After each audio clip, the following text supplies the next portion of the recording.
Hello बच्चों, let's see the question. कह रहा है कि सेशन में van der Waals forces are responsible for chemisorption. Reason में कहता है कि high temperature is favourable for chemisorption. तो देखिए बेटा, हमारे कैमिज ऑप्शन है वो एक टाइप का एडजॉर्प्शन प्रोसेस ही है, और इसमें जो फोर्सेज इन्वॉल्व होते हैं बेटा वो स्ट्रॉन्ग फोर्सेज इन्वॉल्व होते हैं। केमिकल बॉन्ड्स बनते हैं यहाँ पे बेटा, ठीक है। केमिकल बॉन्ड्स का फॉर्मेशन होता है और काफी स्ट्रॉन्ग बनते हैं। जैसे सांस बेटा सरफेस के ऊपर एक्यूमुलेट होता है तो यहाँ पे केमिकल बॉन्ड बनते हैं। तभी तो बेटा ये मेरा मोनोलेयर होता है, कोई और सब्सटेंस आके बेटा दूसरी लेयर आ ही नहीं पाती, ठीक है।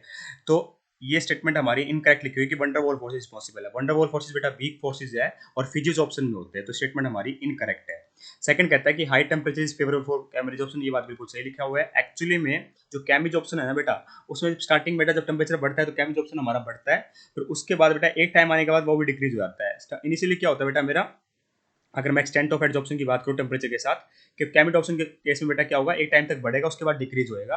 क्यों होता है ऐसा बेटा? क्योंकि स्टार्टिंग में बेटा वो बॉन्डिंग जो बॉन्डिंग है उसको स्ट्रॉन्ग करने में हेल्प करता है हाई टेम्परेचर, ठीक है। और एक टाइम आने के बाद बेटा मेरा वो एक पर्टिकुलर टेम्परेचर तक जाता है, उसके बाद बेटा वो भी डिक्रीज होने जाता है, ठीक है। तो स्टार्टिंग में इसलिए क्या होता है बेटा, हाई टेम्परेचर मेरा फेवरेबल होता है कैमिज ऑप्शन का। ध्यान रखना, favourable high temperature first increase then decrease with temperature कहलाता है बेटा।